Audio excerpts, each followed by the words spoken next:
5 چیزیں پہن کر عورتوں کی نماز کبھی قبول نہیں ہو سکتی۔ ذرا تصور کیجئے، ایک عورت اپنی پوری زندگی نماز پڑھتی رہی، تہجد میں جاگتی رہی، آنکھوں سے آنسو بہاتی رہی، سجدوں میں گڑ گڑاتی رہی، لیکن قیامت کے دن جب وہ اللہ کے حضور پیش ہوگی تو فرشتے اس کی نماز کو زمین سے اوپر نہ جانے دیں گے۔ یہ سوچ کر دل کانپ اٹھتا ہے نا؟ کیا یہ ممکن ہے؟ جی ہاں، ممکن ہے۔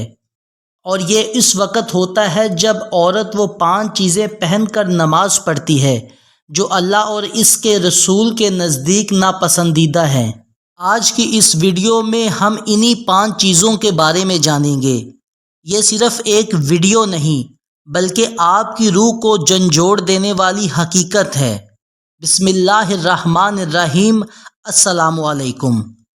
قرآن کریم میں اللہ تعالیٰ فرماتے ہیں، یعنی نماز مومنوں پر وقت مقررہ کے ساتھ فرض کی گئی ہے۔ نبی کریم صلی اللہ علیہ وآلہ وسلم نے فرمایا، قیامت کے دن سب سے پہلے بندے سے نماز کا حساب لیا جائے گا۔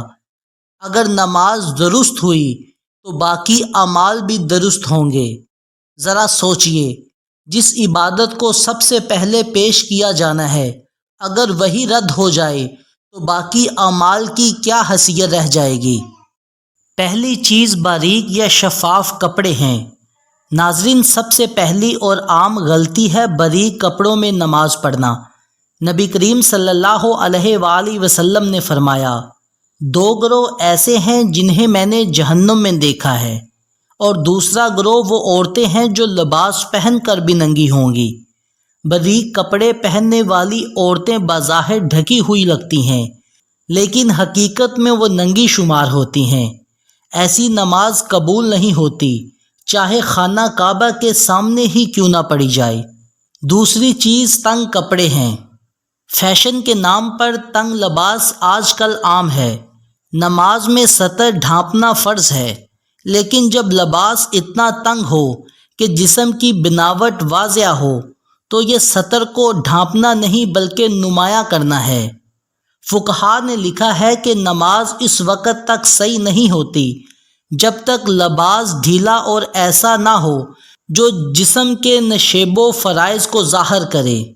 سوچئے، جب ایک عورت اللہ کے سامنے کھڑی ہو اور اس کا جسم لباس کے باوجود نمایاں ہو رہا ہو تو یہ عبادت کی بجائے گناہ ہے۔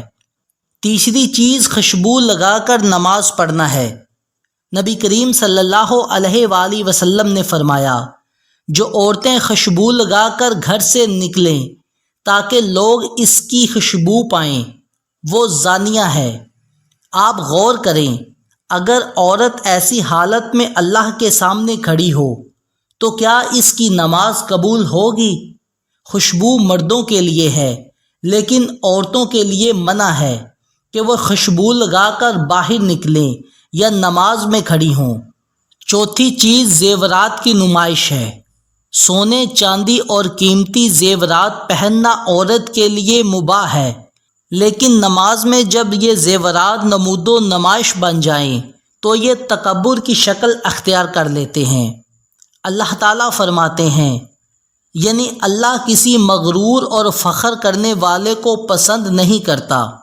نماز عاجزی کا نام ہے، لیکن جب عورت زیورات کے شور شرابے اور فخر کے ساتھ نماز پڑھے تو وہ عاجزی کہاں باقی رہتی ہے؟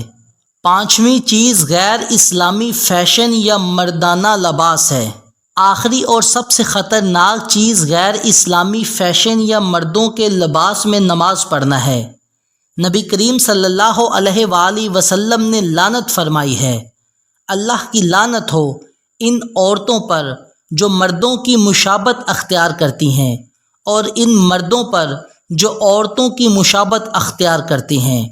ایسا لباس نہ صرف نماز کو باطل کرتا ہے بلکہ اللہ کی لعنت کا باعث بھی ہے۔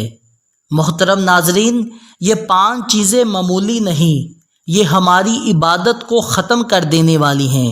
نماز وہ عبادت ہے جو قیامت کے دن ہماری بخشش یا ہلاکت کا فیصلہ کرے گی۔ ہمیں چاہیے کہ اپنی بہنوں، بیٹیوں اور ماؤں کو سمجھائیں کہ نماز کے وقت مکمل پردے کا اہتمام کریں، ڈھیلا، سادہ اور پردہ دار لباس پہنیں، نہ فیشن ہو نہ نمائش۔ یاد رکھیں، اللہ کی بارگاہ میں قبولیت صرف اخلاق اور سنت کی پیروی سے ہوتی ہے۔ ناظرین، یہ پیغام آپ کے دل کو لگے تو اسے اپنے خاندان اور دوستوں تک ضرور پہنچائیں۔